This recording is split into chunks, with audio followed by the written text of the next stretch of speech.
Mesdames et messieurs, ici Chaz et on se retrouve aujourd'hui pour la review du chapitre 32 de Kaiju numéro 8. Bon, je sais pas si je ferai des reviews chaque semaine de Kaiju numéro 8, mais c'est vrai que ce chapitre, il est assez gros pour qu'on se fasse une petite review parce qu'il clôture quand même un gros arc et il va changer beaucoup de choses pour la suite de l'histoire. Donc, je crois que quand il y aura des gros chapitres comme ça, en tout cas, je ferai des reviews si je fais pas des reviews chaque semaine ou peut-être que je ferai directement une review de l'arc en entier. Là, c'est vraiment juste une review du chapitre 32.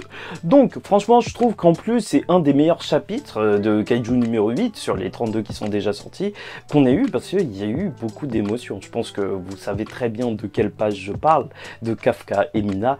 Mais bon, bref. Donc, ça marque un assez gros tournant pour la série parce que, voilà, avec son enfermement, enfin plutôt sa séparation du groupe, bah Kafka, là, ça va être totalement différent. On va sûrement découvrir plein d'autres nouveaux personnages. C'est vrai que même l'introduction de ce chapitre avec la réunion des hauts commandants, je trouve ça super intéressant parce que pour l'instant, on était dans quelque chose de très centré avec en fait, le sujet sur la table, c'était sur le devenir de Kafka, du Kaiju numéro 8 ou plutôt du méga Kaiju numéro 8. Et donc, ils discutaient de plein de trucs random, tu vois, annoncer ça aux médias ou non. Et il y a d'autres pays qui font déjà des expériences sur les Kaiju. Ils font des expériences de transplantation issues de Kaiju. Donc franchement c'est intéressant, c'est ce genre de réunion ou ce genre d'évocation qui font que voilà, ça fait moins centré parce que pour l'instant j'ai l'impression que ça se passe que dans une ville du Japon. Enfin j'ai vraiment l'impression que l'univers est petit, donc voir d'autres choses en fait ou même juste entendre parler d'autres pays, ça fait rêver, ça fait un petit peu rêver. Bien sûr il y en a qui pensent à le tuer, à en faire une arme, et le commandant en chef Isao, donc lui il veut d'abord le récupérer parce que avant de parler de tous ces trucs il veut le récupérer, donc c'est assez intéressant.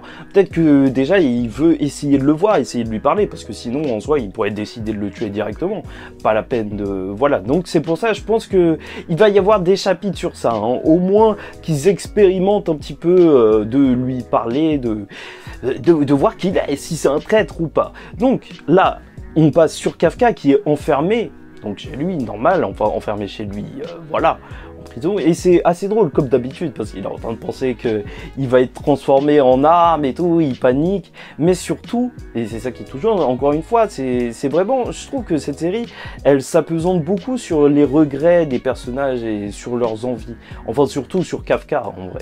Et donc, lui, au final, ce qu'il veut, c'est, il se demande juste s'il pourra être aux côtés de Mina. Il pense avoir déçu tout le monde, et c'est assez touchant de voir que quand il va vers le camion, en fait il y a tout le monde qui le regarde et même il pense à Ishikawa qui a été quand même à la fois son sbire, parce qu'il faut dire les choses comme elles sont, mais aussi la personne qui a protégé son secret. Donc c'est vrai que ça doit être assez gênant de s'être fait griller. Sauf que non, il attend son retour et personne ne le considère comme un kaiju. Et ça c'est quelque chose déjà qui va lui réchauffer le cœur et ça fait plaisir parce que franchement vu que la série elle se concentre beaucoup sur Kafka, bah ça fait qu'on est attaché au personnage, donc ça me touche.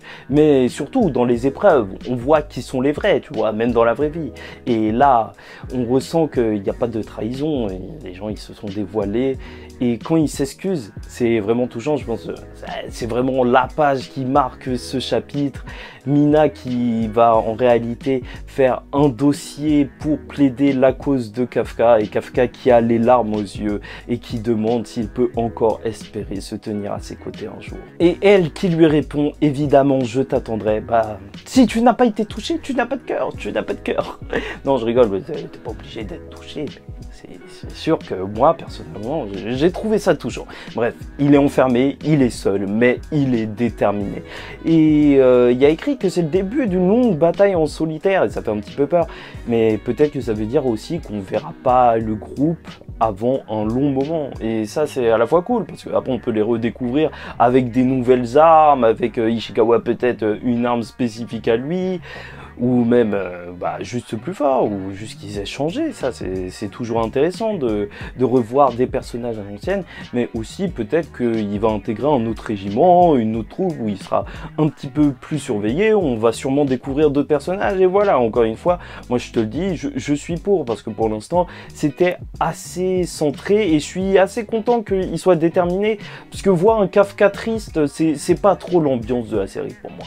Pour moi c'est un truc d'humour, tu vois, qui remonte le moral, donc je suis pas pour ça. Et bon, on sait tous que les séparations rendent les retrouvailles meilleures. Et bon, je sais qu'il y a la possibilité qu'on pourrait partir sur un arc Prison Break où ils essaieraient de le libérer, mais je pense pas trop. Je pense qu'en fait, il va juste s'acclimater avec le QG de l'autre côté. Mais en tout cas, s'il y a un arc Prison Break un petit peu, bah il y a Kikoru qui quand même, en fait, c'est son père, le chef. Donc, ce sera assez intéressant de les voir interagir parce que il a des attentes par rapport à elle et on en a déjà parlé. Et donc même, elle pourrait avoir des infos pour le sortir plus facilement, sait-on jamais.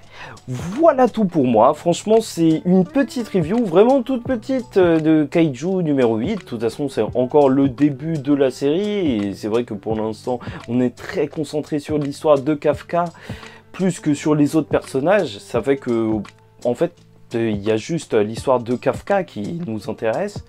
Ça fait que pour l'instant, pas grand chose à dire. Aussi, j'aimerais bien en apprendre plus sur les ennemis. Est-ce qu'il va y avoir un réel ennemi? Est-ce qu'on va découvrir d'autres kaiju aussi, comme ça? Comme le kaiju numéro 8, des humains kaiju, mais vraiment humains, tu vois. Pas kaiju humain, humain kaiju. Bon, on verra ça. Bon, bref, n'hésitez pas à me dire en commentaire si vous préférez des reviews chaque semaine ou pas, mais je pense pas, franchement, les chapitres, ils sont assez courts de Kaiju numéro 8, donc je pense que ce serait assez problématique. En vrai, si je faisais une vidéo, peut-être elle durerait 2 minutes, j'aurais pas grand-chose à dire, donc je pense plutôt qu'il faudrait partir sur plusieurs chapitres, voir chaque arc, faire une review, mais bon, faut se lancer de temps en temps, et là, je me suis lancé, au moins, je peux avoir vos avis, je peux voir qui est intéressé par Kaiju numéro 8, ça se trouve que ça viendra juste avec le temps, quand il y aura plus de personnes, mais c'est cool, au moins j'aurais été un des premiers à faire une review de Kaiju numéro 8, c'est déjà ça, c'est déjà ça.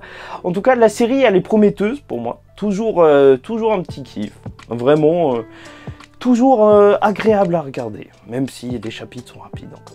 Donc, en attendant le prochain chapitre, bah, j'espère que vous allez bien, que tout se passe bien pour vous. N'hésitez pas à vous abonner si vous aimez bien Kaiju numéro 8 et que vous tombez dessus sur ma vidéo comme ça par hasard, parce que voilà, moi aussi j'aime bien, et donc on en reparlera sur la chaîne. N'hésitez pas à voilà, commenter, liker la vidéo ou disliker la si vous n'avez pas apprécié le format ou je sais pas quoi. Et nous, on se retrouve pour la prochaine review. Je sais pas ce sera quand, peut-être dans 5 semaines, un truc du genre, mais voilà. Bon, bah je vous dis ciao tout le monde, faites attention à vous et surtout, paix sur vous.